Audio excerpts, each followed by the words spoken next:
नमस्कार। बाबा राष्ट्रीय न्यूज में आपका स्वागत है। चलते हैं खबरों की ओर। 11 जनवरी पुण्यतिथि पर विशेष।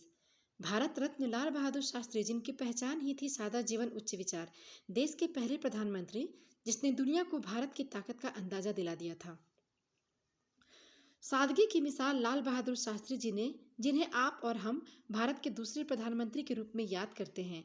लाल बहादुर शास्त्री जी ने स्वतंत्रता संग्राम में अहम रोल अदा किया था। उत्तर प्रदेश के मुख्यमंत्री रहे और 1964 में देश के दूसरे प्रधानमंत्री बने। 1966 में हुए पाकिस्तान के साथ युद्ध में उनके निर्णयों की वजह से भारत ने पाकिस्तान को मार भगाया था। लाल बहादुर शास्त्री को चाहे लोग किसी भी बात के लिए जाने, लेकिन जो शब्द उनके व्यक्तित्व को बखूबी दर्शाते हैं वह है सादगी, उच्च विचार और शिष्टाचार। लाल बहादुर शास्त्री जी का जन्म 2 अक्टूबर 1904 को उत्तर प्रदेश के मुगल सराय में हुआ था। उनका जन्म दिवस गांधी जी के जन्म दिवस के समान होने की तरह व्यक्तित्व एवं विचारधारा भी गांधी जी के जैसी ही थी। शास्त्री जी गांधी जी के विचारों और जीवन शैली से बहुत प्रेरित थे। शास्त्री जी ने स्वतंत्रता आंदोलन में गांधीवादी विचारधारा का अनुसरण करते हुए देश की सेवा की और आजादी के बाद भी अपनी निष्ठा व सच्चाई में कमी नहीं आने दी।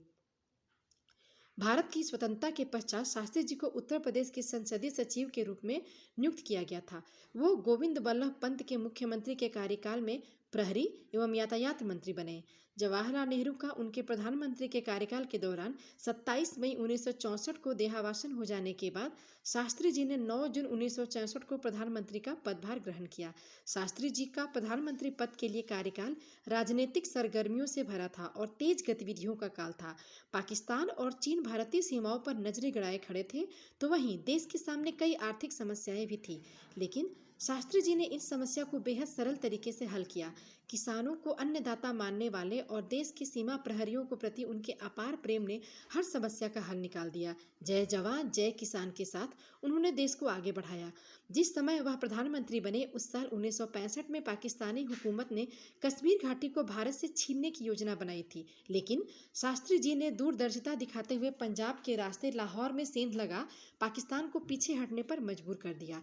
इस हरकत से पाकिस्तान की विश्व स्तर पर बहुत निंदा हुई।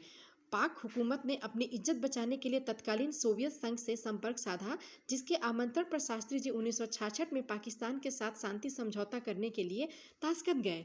इस समझौते के तहत भारत पाकिस्तान के वे सभी हिस्से लौटाने पर सहमत हो गया जहां भारतीय फौज ने विजय के रूप में तिरंगा झंडा गाड़ दिया था।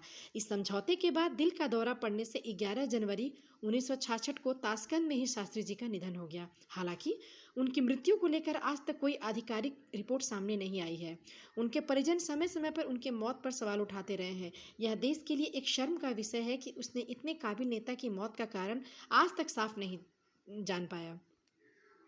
साल 1966 में ही उन्हें भारत का पहला मरणोपरांत भारत रत्न का पुरस्कार भी दिया गया था, जो इस बात को साबित करता है कि शास्त्री जी की सेवा अमूल्य है। आज राजनीति में जहां हर तरफ भ्रष्टाचार का बोलबाला है, वहीं शास्त्री जी एक ऐसे उदाहरण थे जो बेहद सादगी पसंद और ईमानदार व्यक्तित्व के स्वामी थे। अपनी दूरदर्शिता की वजह से उन्होंने पाकिस्तान को गिड़गिड़ाने पर विवश कर दिया था। हालांकि ताशकंद समझौता भारत की अपेक्षाओं पर खरा नहीं उतरा, पर फिर भी उन्होंने दुनिया को भारत की ताकत का अंदाजा दिला दिया था। धन्यवाद। ऐसे ही और खबरों से बने रहने के लिए हमारे चैनल को लाइक करें, सब्सक्राइब करें।